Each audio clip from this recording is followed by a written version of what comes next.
Discover the emotion of victory in motion. Home of knee repair, not knee replacement. Knee replacements have been around since the 1960s. If you watch a knee replacement, it almost looks kind of barbaric. I mean, as an orthopedic surgeon, it's kind of cool because, hey, you can use saws and hammers and drills, and you can put metal and plastic and cement into somebody's knee.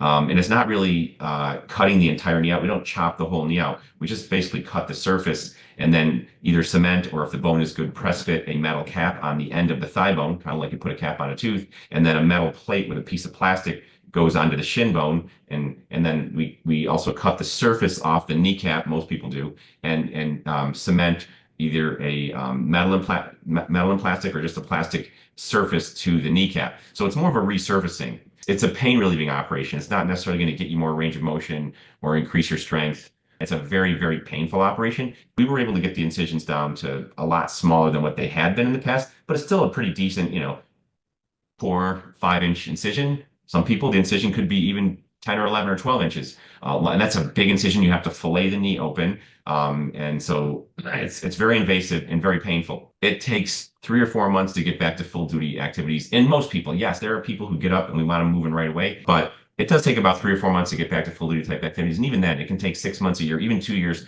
to fully recover.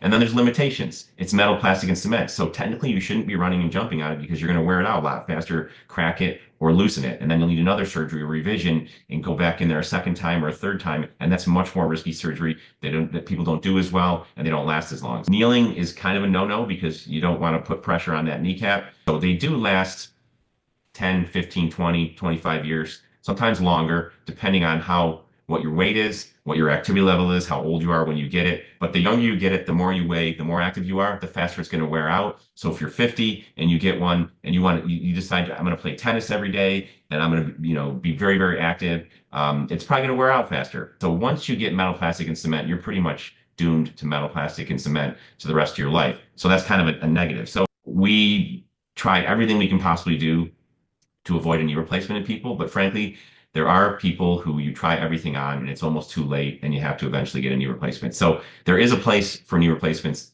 Absolutely. Still, our goal is to end the need for knee replacements by 2043. And that's going to start on the front end by preventing injuries in the first place, repairing ACLs instead of reconstructing them, which hopefully lessens the risk of arthritis, helping people live a healthy weight with the right diet, an anti-inflammatory diet to allow their joints to last longer and hopefully prevent arthritis, maybe even with gene therapy, with certain types of injections that we don't even know about yet. But eventually, prevention is going to be the #1 way.